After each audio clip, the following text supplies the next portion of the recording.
Good afternoon to everyone, and we're very grateful for this opportunity today to be able to tell you a little bit more about our exciting Titanic Belfast, a highly interactive, multi-layered visitor attraction that tells the story not only of the magnificent liner and its tragic destiny and the passengers and crew aboard her, but also that of the city at that time, a world leader in shipbuilding, engineering, manufacturing, with the building being on the very site where Titanic was designed, built, and launched, providing, as Roberta said, that level of authenticity that's needed for visitor attractions.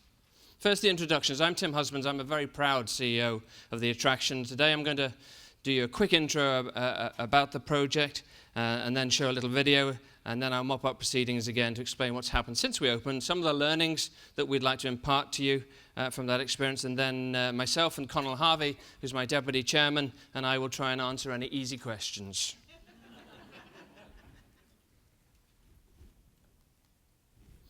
Okay, as the slide says, we are the world's largest Titanic visitor experience, and in fact, the only city in the world where the story can be told, given that's where it was born.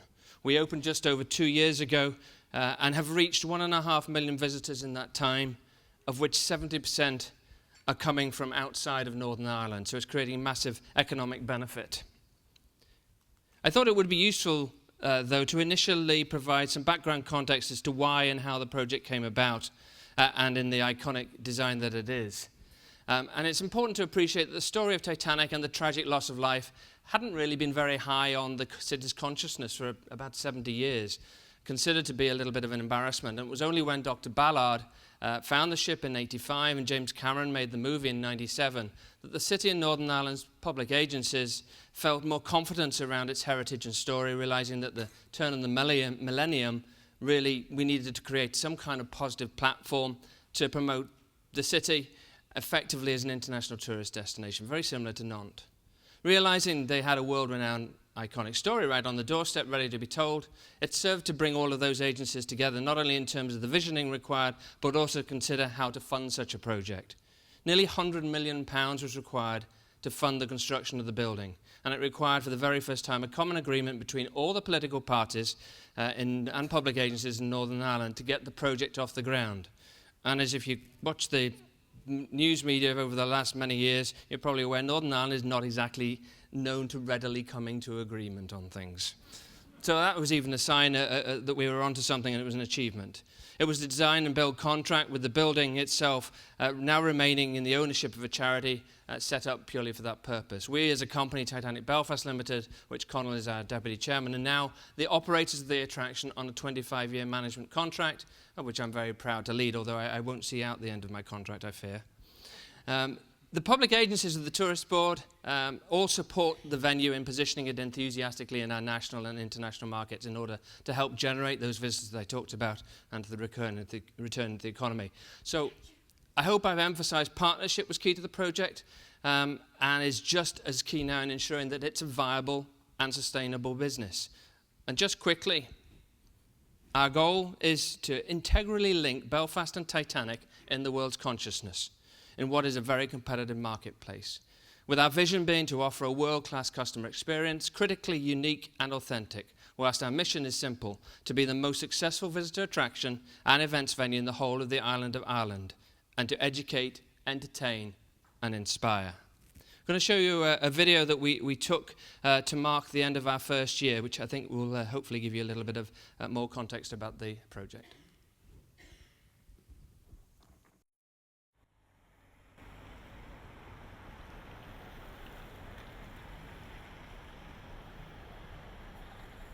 Taxi drivers are the ambassadors of every city. And so we're always asking the taxi drivers what's going on.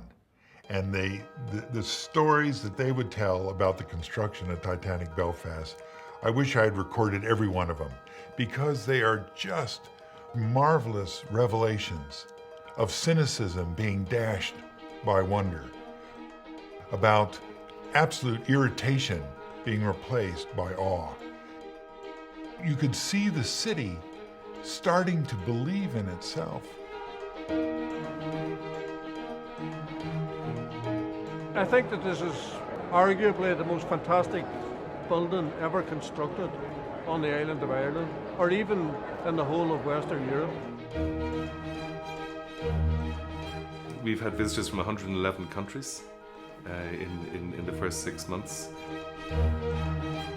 Half of the people coming from out of state are going to Belfast specifically because of Titanic Belfast. It's drawing them there. The architecture is so amazing. It's beautiful. I think the penny dropped after we'd had the Easter period and the first month, and then we went into May and June, which is not a traditional holiday period, but we were still doing the numbers. We'd travel from Yorkshire again to come and go around again, wouldn't we? I'm queuing for a ticket. I didn't think I'd be able to get one today, so I'm absolutely delighted. This is absolutely full on, from 9 o'clock in the morning through to 7 o'clock at night.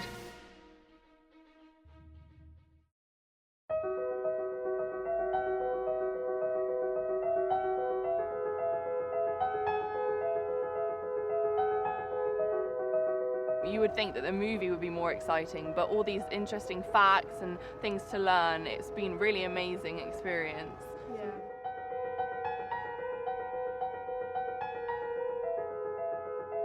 We can't see the real thing, right? We couldn't see the Titanic in person, but now we can at least live the experience. It seems like as if you were right there. It was the best day out of school ever. It's far better than being in school and you learn much more here. It feels like you can reach out and grab all the stuff and like you're experiencing the Titanic. It's class. It's probably the best thing in Belfast.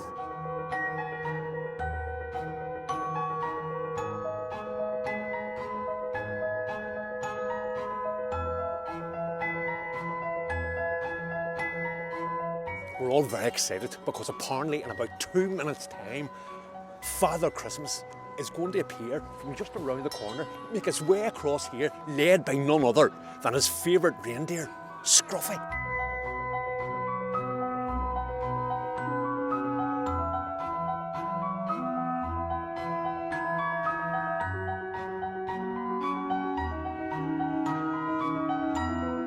Titanic Belfast is definitely the most exciting venue, I would say, in the world right now. So it was absolutely imperative that the marketing awards for Ireland were based here in Belfast at Titanic Belfast. Clients are wowed straight away with the heritage and history that the building has, but in such a modern setting. We walked in and you just felt it was much, much, much more than we anticipated. Absolutely sensational, out of this world.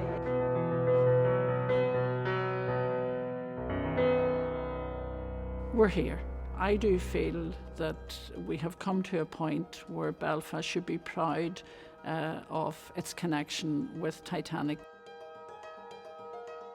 It was thrown at us, how can you celebrate something like this? I think we've answered that question.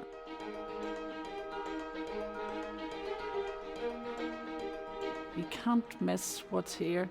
You have to come to Belfast. The management team in particular, we've got a terrific management team there, and they're very alive to the need to keep Titanic Belfast fresh, to keep it dynamic. I think that we will be a must-see destination for tourists for a long time. It's not a museum, it's an active, interactive adventure, really, to learn more. But where I think they've struck the balance extraordinarily well is between the commemoration of those who died, which of course is a very real part of the story, but also now you can feel some pride in the building of the ship.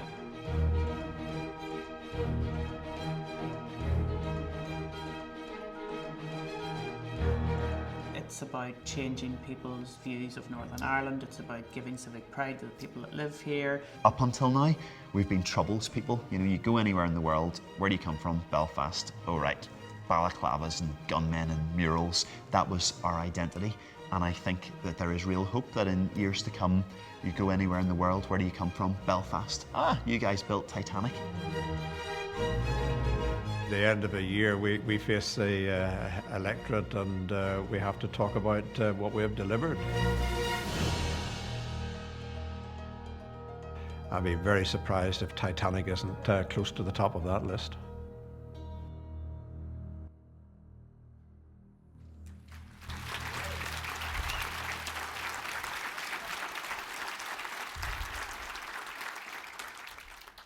Still makes the hairs on the back of my neck rise up.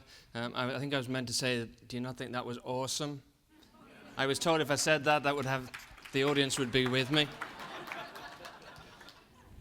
The next set of slides shows you the inside of some of the galleries, and we've been through quite a lot of them, but it shows the cathedral-like atrium where visitors enter for free without going through the galleries, so encouraging them to spend more. Takes you through a number of the different galleries, the journey that the ship would have taken, some of the background about the context of the manufacturing industries in Belfast as a shipyard.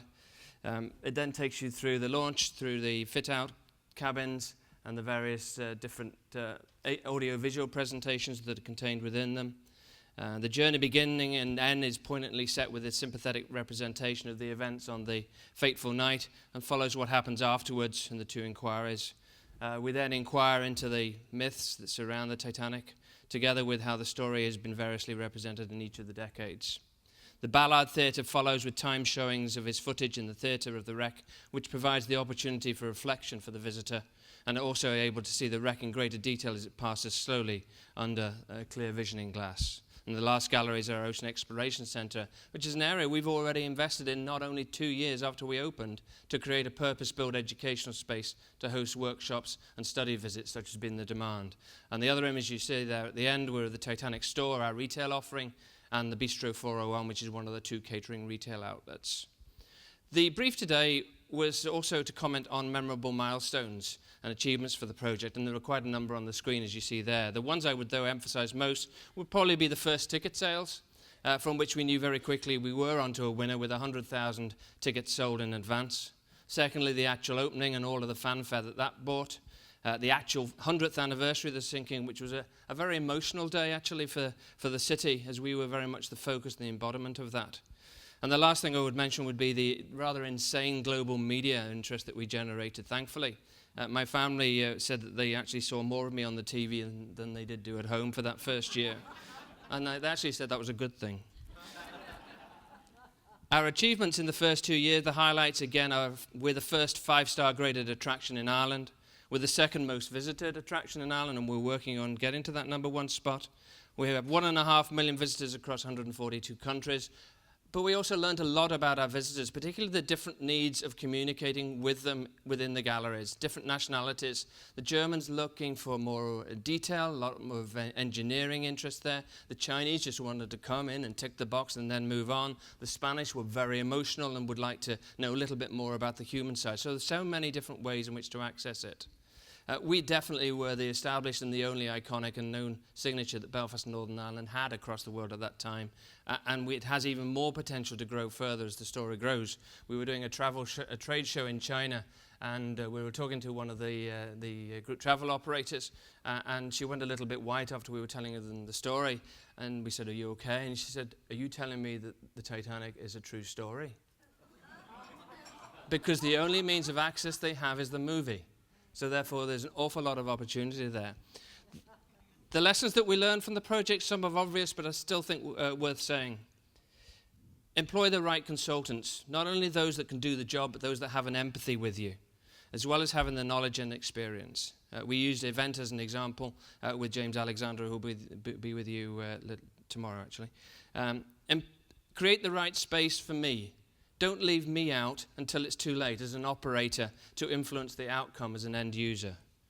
Create independent challenges to get the right outcome. We've got 2 examples. We had an expert group which included actually relatives of those that lost their lives in order to get the right storyline and the right accuracy. Check, check, and check again. Set a date as well to open. Helps focus the mind. We had no alternative but to open. We had the 100th anniversary. We couldn't really miss that. So therefore we had it helped move us forward very quickly. We're a heritage project. We recognized early on after we opened that we needed to add that sense of authenticity, so we've started to introduce a number of artifacts in there that enable people to understand the story better. Think bigger, plan for larger, and then add some. Gallery spaces, ancillary service, retail spaces, just make sure they're a lot bigger than the ones that have already been given to you. Eric Kuhn, the architect from Civic Arts, will be with you tomorrow, and I constantly am on about him to give me the ability to actually make the spaces bigger, which is quite a challenge for him. The media, be ready for them. If you're high profile like us, they will want to find the negative. We created, as you saw in there, a staircase for the event space. Everybody in the visitor attraction wanted to see the event space because we'd positioned it that way. One of the things we might have done differently, we might have actually built another staircase. Such has been the demand for it. And reinvest. We're already investing in the product. We have a gallery refreshment program that as we learn the peaks and the troughs of the experience, make it more engaging, make it more personal and more theatrical. Utilize time ticketing if you have limited space. We were able to control the customer experience. We had 140 people going through every 20 minutes. We had a dark ride and we had a lift that made sure that we had to manage the number of people that were going through at any one time. But it ensures the quality of the customer experience. Too many people affects the level of satisfaction. If you get a chance, please don't open on a holiday. We opened on Easter because we had this date that we had to meet. It didn't probably give us enough time to do all the soft openings and all the test events that you should be doing. We did a whole program of them, but we could have done with a lot more. And I think, as you see from the outside of the building, invest in the outside as much as the inside if your market is one of an international one. Our iconic design is going to be like Sydney Opera House, it's Guggenheim Bilbao, and it gives us an identity before you even get to the inside of it. And the other thing that I was asked to talk about was some memories. Well, they're all there on the screen there. I have to say, sharing the dark ride with Her Majesty the Queen, I'm not sure anybody can actually beat that.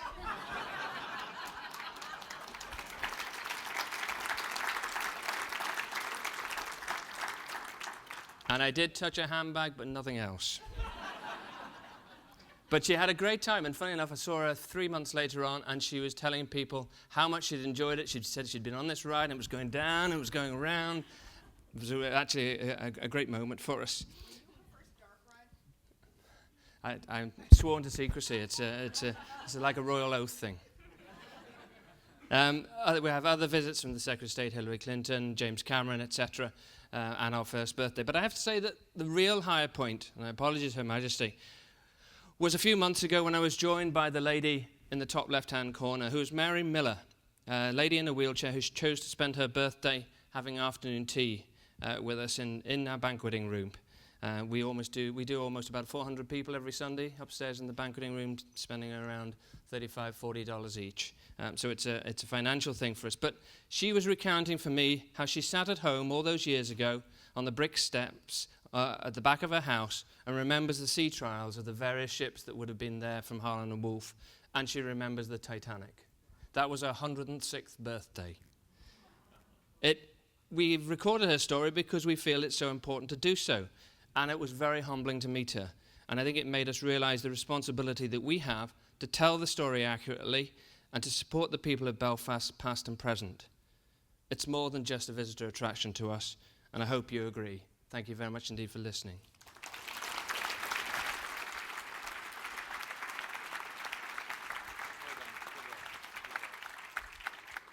And we'll take any easy questions. Well, Connell will, actually. Yes, sir.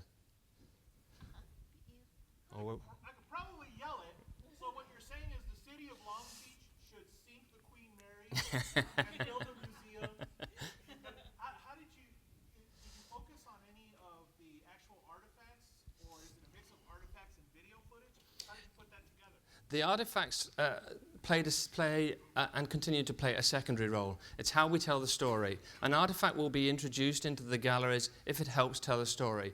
If it's a piece of crockery, it's a piece of crockery, and we can't get very much of a story about that. But if it's a piece of crockery that was attached to somebody in particular, we can tell the story of that individual as well. So we're looking at that in terms of our gallery refreshment program going forward, because there is an expectation, not in terms of every nationality, but some nationalities say, I've been around, I've seen a lot of exhibitions from Titanic ones across the world, and I really do want to have my experience more qualified. I want to ensure that I have that level of authenticity. And so we'll be doing that, and we'll be doing that probably not by purchasing them, but coming to arrangements with the various owners and operators. We had the violin that we showed there for about 4 weeks just before it was sold for £1 million. So that kind of gives you an idea of the level of funding that you'd need if you actually wanted to own it yourself. What was your inspiration for the exterior architecture? Great question. Connor's going to take that. I feel sitting up here on this high stool that all I'm missing is a pint of Guinness. I think that question can probably be best answered by Eric Kuhn, who unfortunately is not with us until tonight. But it was inspired by many things. It was inspired by the hulls of the ship. It was inspired perhaps somewhat by the iceberg. It was inspired by the water and the ripple of the water that surrounds the building as it's placed now. And I suppose it really tried to encapsulate something of the ship building shipyard with what was known as the Arl Gantry, which was erected in order to build the Titanic. And indeed, some of the images, some of the old photographs of the ships being built would actually kind of suggest this kind of architecture. But at the end of the day, it's a creation. It's a creation by the architect, Eric Kuhn. We think it's iconic. Increasingly it's becoming recognized internationally as an iconic building. It's certainly been flashed around in all the images that now, if you like, promote Belfast. So yeah, that's the background. I think I'd also just make mention of the aluminium shards that you have there on the outside. I think it's around 85% of them are all unique. So the light and the reflection of the water that actually surrounds the visitor attraction gives you that opportunity for the building and the vision to change almost on an hourly basis. And it means that also we can light the building into whatever colour we may wish. For instance, we greened the building for St. Patrick's Day. So that's as you would. Even in Belfast. Even in Belfast.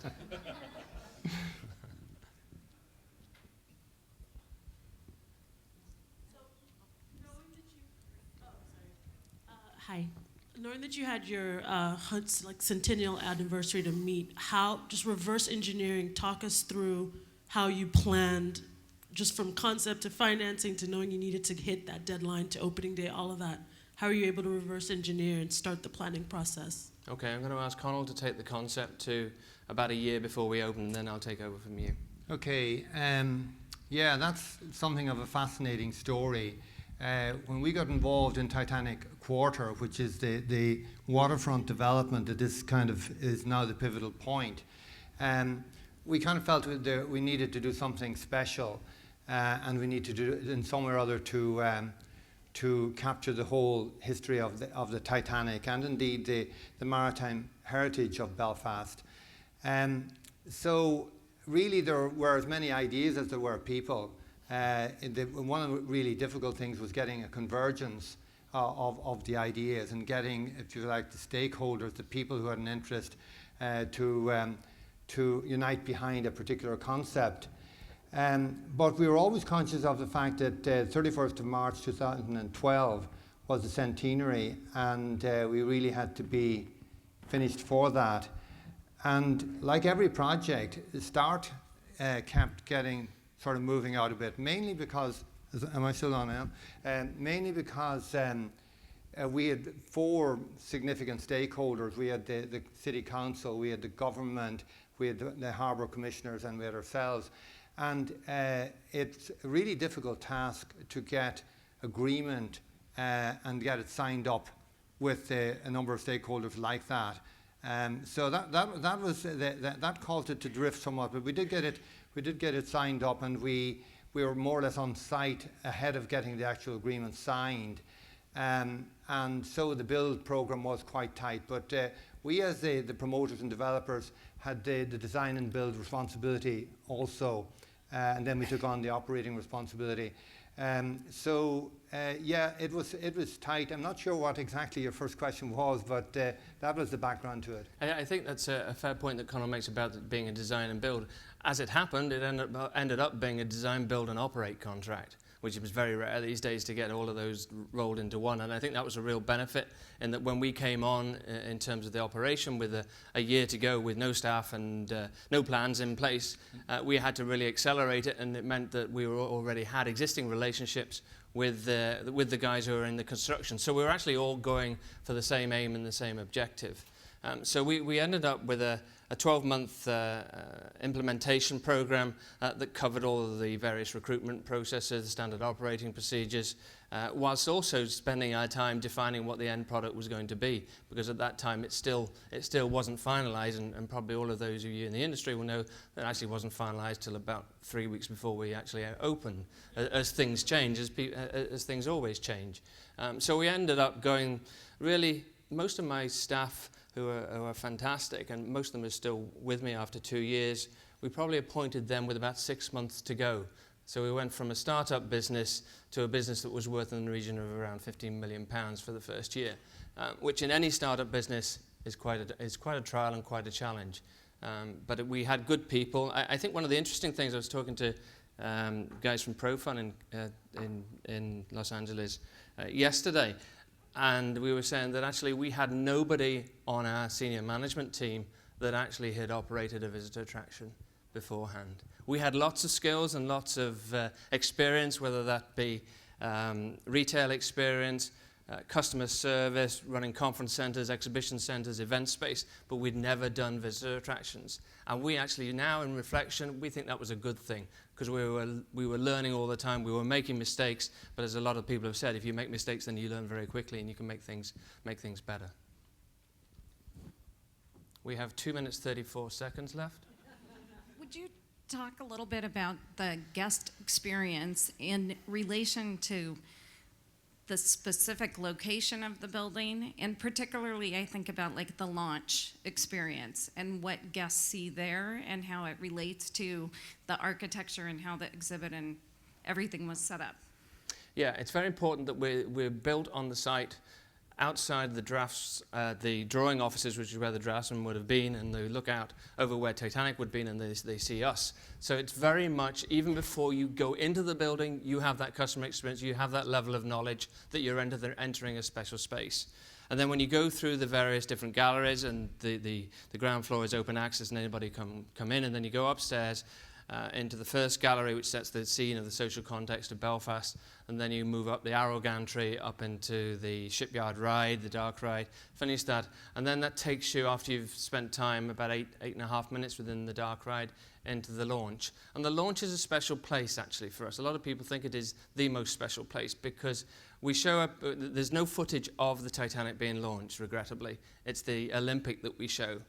People think it's the Titanic, but that's artistic license to some extent. But it's actually overlooking the slipways, and the gallery itself. The windows are not blacked out; they are opaque. Oh, they're opaque, and every minute or so they would go clear. So you're seeing and you're watching the experience of the ship being launched, and then every minute the windows go opaque, and you can understand what it feels like, because the hulls on the visitor attraction are exactly the same height as the ship. So you're actually having a sensory experience about what it would have been like. Someone's talking to you, and you understand the big hullabaloo that would have been happening at that time. Probably didn't say that quite as neatly as I would like to have done, but you did great. Thank you. Thank you very much, our friends from Titanic Belfast. Thank you very much.